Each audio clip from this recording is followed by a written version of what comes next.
100 years ago, in 1917, the Russian Revolution defeated the Russian Empire. After more than 3 centuries of Tsarist rule, the Romanovs were replaced, in a violent way, by the Soviet regime, the seed that would turn into the Soviet Union.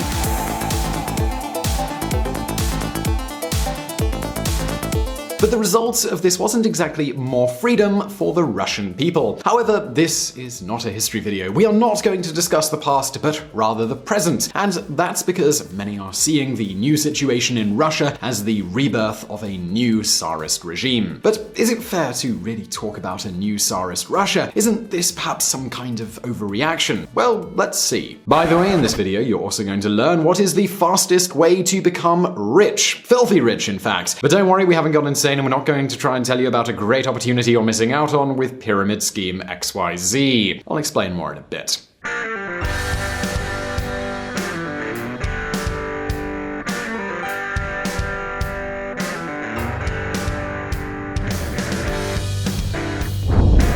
A new Tsar. Around 18 years ago, on the 31st of December 1999, a still unknown Vladimir Putin became the president of Russia. And in 2018, Putin will likely win the elections and remain president for another 6 years. So when this next legislative term is finished in 2024, Putin will have already ruled Russia for 25 years. And this is a longer period of rule than many of the Tsars from Russia's pre-revolution history. Indeed, Putin has developed a political system with a close resemblance to that of the old Russian Empire. Putin has developed a similar political system, but with a personal touch and just a dusting of Soviet seasoning. Look, on the one hand, Putin's new regime has restored 2 of the main features of the old USSR: propaganda and repression.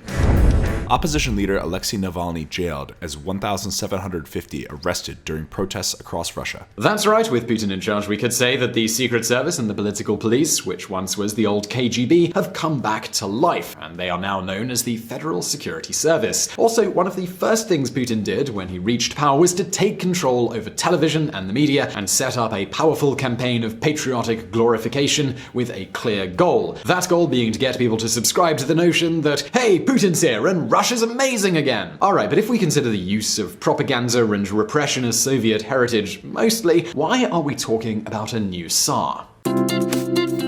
Well, that's partly because he has restored the close alliance between the Orthodox Church and the state, but mainly because Putin has consolidated a state controlled by a powerful oligarchy that is similar to the old feudal system or the aristocracy of the Russian Empire. You see, Putin has befriended a group of people to whom he has granted control of the big companies in the country and whom he has made very rich. Remember when I told you we were going to tell you the fastest way to become a multi-millionaire? Well, this is the formula. Befriend Vladimir Putin. Don't believe me? I'll consider this.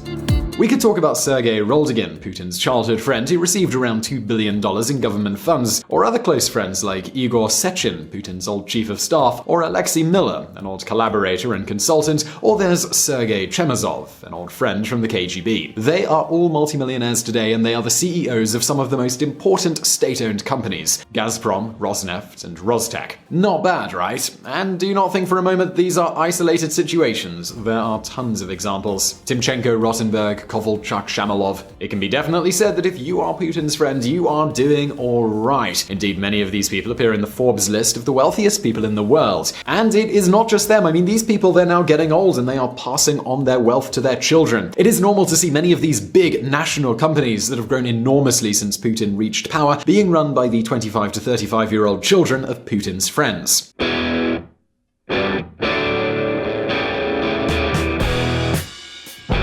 Take a look at Nikolai Shamalov, a multi-millionaire friend of Putin and his 2 children. One of them, Yuri, became the CEO of Gazfond, one of the most important retirement funds in Russia. The other, Kirill, he was the vice president of Sibur, a large state-controlled petrochemical company, when he was just 25 years old. And by the way, Kirill married Putin's daughter soon after, and you know what? He's now the wealthiest young person in Russia with a fortune exceeding $1 billion. Indeed, the Prime Minister, Dmitry Medvedev, has been accused of getting rich from the state and having palaces and vineyards all over Russia. I'm actually going to link to a documentary that exposed all of this in the description below. It is absolutely worth a watch. And so now you might be wondering, why is Putin doing all of this? Is he just a really generous dude? Well, whether he is or not, that is not his real goal here. He's not just making his friends rich because they are his friends. What Putin is trying to do with this strategy is grant himself control over the resources of the state. And, well, who's paying for this? Well, that would be the citizens of Russia. Alright, so we have oligarchy, repression, religion, propaganda, full state control, control over all economic and political issues in Russian society, and these make up the main ingredients of the political regime created by this new Tsar. And it goes beyond any ideological reproach. Look at what Owen Jones, a famous left-wing British person, had to say. A right-wing authoritarian leader who attacks civil liberties, stigmatizes lesbian, gay, bisexual, and transgender people, indulges in chauvinistic nationalism, is in bed with rapacious oligarchs, and who is admired by the European and American hard right. Russia is ruled by a human rights abusing, expansionist, oligarchic regime. The Russian people and their neighbors deserve better. Owen Jones. And while now you might be wondering, yeah, but what about outside of Russia? I mean, how much power does Vladimir Putin command on the world stage? Well, as we already said in a previous video about China, we can understand power as influence, and we can observe three branches: military, economic, and political.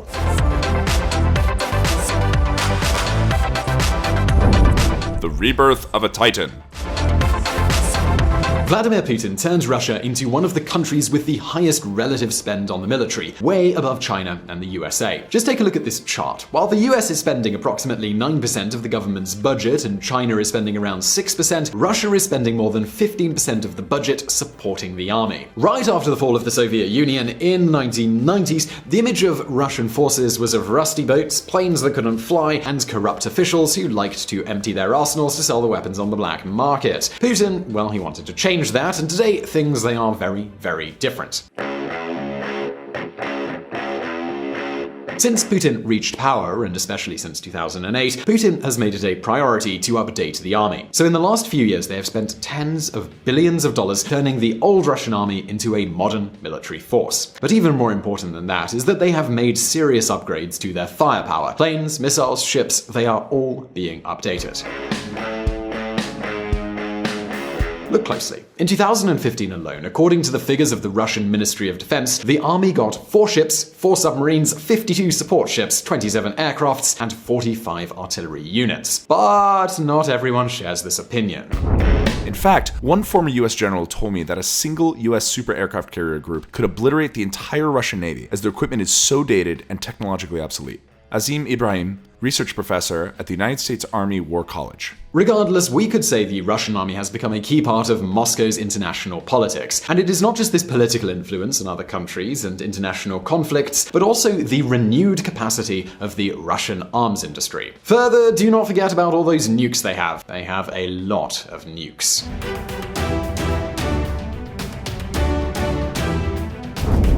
Feet of clay?